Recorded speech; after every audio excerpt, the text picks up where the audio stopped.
Hi there, and welcome to the Anita Chat podcast.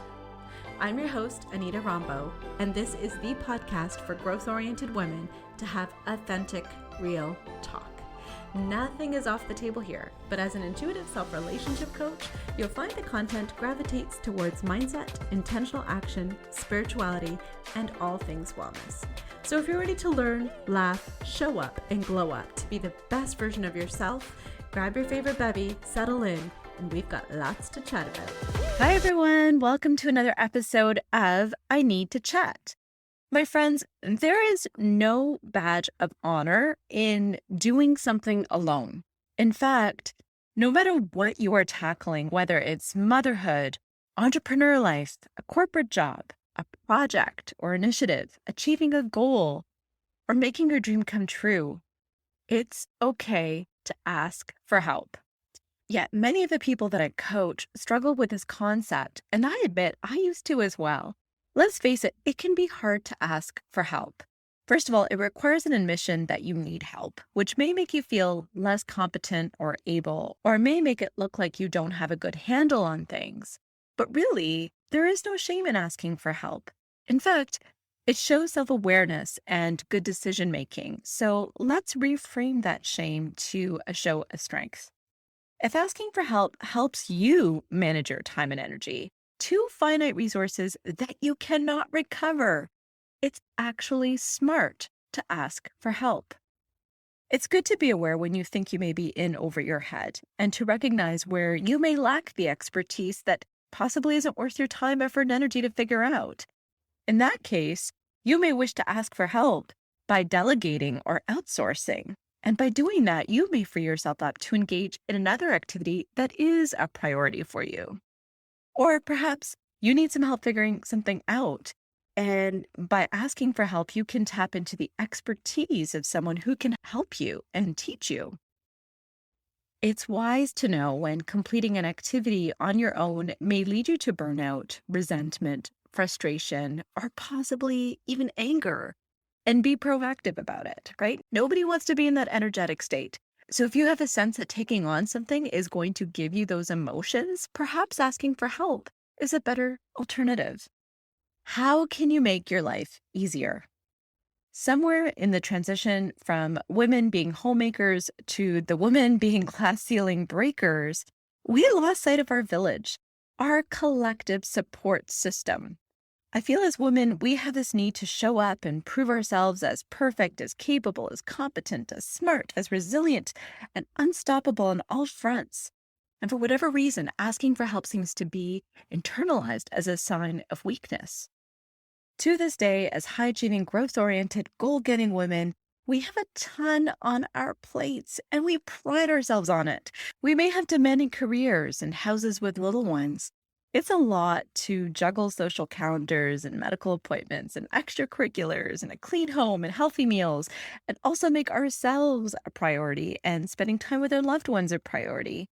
Even saying all of that made me tired just now. So it's no wonder we are feeling burnt out and overwhelmed, and the to-do lists just keep growing and growing. And if on top of all of those things, you have a side hustle or a passion project on the go, I salute you. And while we may hold our abilities to juggle all of this with pride, in fact, it may have become an essential part of our identity, I want us to think, at what end are you happy? Are you healthy? Do you even want all these plates? If you could say no to some of them, would you? Why aren't you? If you could get help for some of these things, what's stopping you? It's okay to ask for help. Let's normalize that we all need help. Let's bring that village back. Relationships are all about interactions and energy exchanges. So let's build relationships that help us thrive and show up to be the best that we can be. Let's surround ourselves with people that step in for us and that we step in to help too. We don't have to go at life all alone. We can welcome ease into our life through delegation and outsourcing and asking for help. I gotta tell you, as a recovering perfectionist, I've been there. I used to hate asking for help. I had my own way of doing things, and I really struggled with letting go of control. probably because that was a safety net for me, having control. And I was always afraid that if I gave up control, things wouldn't be done to my satisfaction or on my timeline.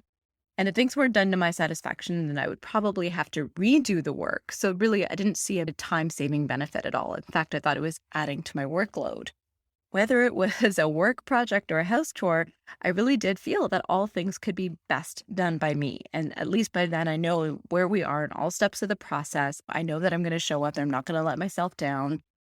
But really, what I found was this approach also made me very angry and resentful because I was tired and I was burnt out and I was doing more than what I thought was my fair share. But that was the problem. I wasn't letting people in to help me to create that balance. And then fast forward when the kids came into the picture, it all had to end, right? Whether I liked it or not, I had to call in reinforcement, especially in the first few days of motherhood when you're adjusting to so much in terms of physical recovery and the hormones going up and down and sleep deprivation, emotional well-being, all that stuff that you read about, but you really didn't know what it was about until it hit you in the face. For me, that was a wake-up call because there was just no way that I could keep moving. Day 2 of motherhood, I already felt like I was drowning in overwhelm, and it was a real blow up to my self-confidence and self-esteem. And I just want to say, if there are any mamas in this situation that are tuning in, I am holding space for you, and I really encourage you to please tap into all of the help that you can find. It really is a game changer, especially in those early days. If you have a difficult time asking for help, here are some ways to make it easier. First, change your self-talk. Instead of looking at asking for help as a weakness or something to be ashamed of, think of it, as we mentioned, as a sign of strength, awareness, and courage. Instead of thinking that you've possibly failed or are inadequate and making that a broad generalization about you, let's be realistic and let's make it about the situation. So you are not a failure. You are not inadequate or incompetent. You just need help with something specific. Next, I want you to really know yourself, right? Nobody knows you like you know yourself. So know your strengths and your areas of expertise and what makes you feel good. And if anything doesn't fulfill those criteria, that's probably a good indication that you need some help or you could welcome some help in that area. Also, it's so important to know your limits. Know when you've taken on too much. Know what your feelings of overwhelm or burnout could look like. And with that knowledge, make it a point to integrate self-care into your daily routine so that you can avoid those circumstances from happening. And if you haven't done so already, I have a free guide called The 10 Daily Habits to Love, Peace, and Success. It's linked in the episode description, but it gives you really practical and simple ways to integrate self-care into your daily routine. I can't emphasize enough how valuable I think this guide would be for you. So please do check that out. With all that aside, I also want you to look at asking for help as a way to advance what is important for you. So obviously, whether you have asked for help so that you could up-level your skills because you want to do a good job at something, or you are outsourcing it because you have realized maybe you're not the best person to do it. The reason why you are taking the approach is because you want the job done and you want it done well because it's important to you. I'll give you a very recent example of this. In a few weeks, I'll be taking on another work commitment. And this work commitment is important to me. I want to do a great job. But so is the stuff that I've been currently working on, like my book, like this podcast, like my coaching clients. These are all things that are non-negotiables that have to keep moving. And they're all important to me, and I want to continue to advance them. And so in anticipation, I have asked for more help. I have now put in place some more rigid and formal accountability mechanisms through my own coach. And I've also made a list or a game plan of all the things that I could potentially outsource should I feel overwhelmed, so that I'm tapping into myself and I'm not afraid to ask for help and expand the help that I receive. There's no shame in doing what I did. It just shows good strategic planning. It's just me being aware that things might get a little bit more tough. And what am I going to do when things get tough? How am I going to manage that so that things are sustainable for me and enjoyable for me and that I can continue to make the impact that I want? On that note, when it comes to your support system, know who your people are. The ones that are reliable and capable and won't make you feel bad or guilty for asking, the ones that will happily support you and that you in turn would also happily support.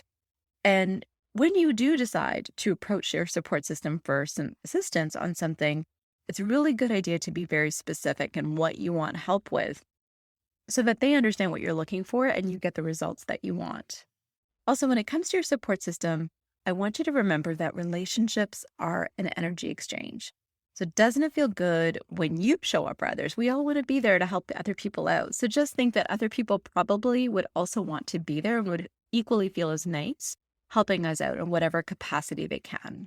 And also, by letting other people in to help us, we are giving them an opportunity to learn important skills. And we're also deepening our relationship with them because we're building trust. We're showing them that we are holding them accountable, that we trust that they can do the job, that you're letting go of the reins. So whether it be kids learning chores and doing things around the house, I mean, my kids are definitely not going to be cleaning the house the way I want to clean my house.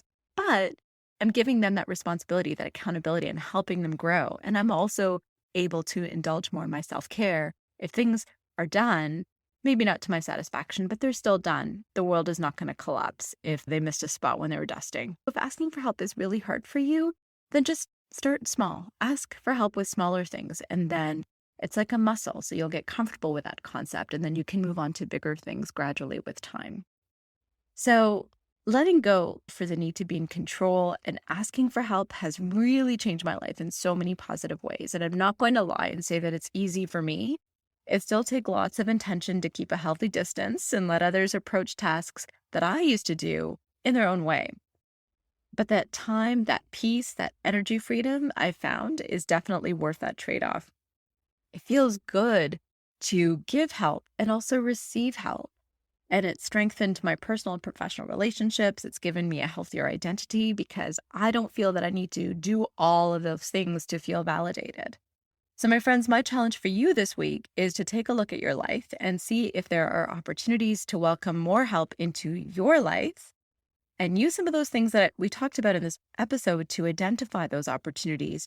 And also, who could you ask for guidance? Who is your support system? And if you are up for a bonus challenge, I want you to consider where in your life you could give help to others.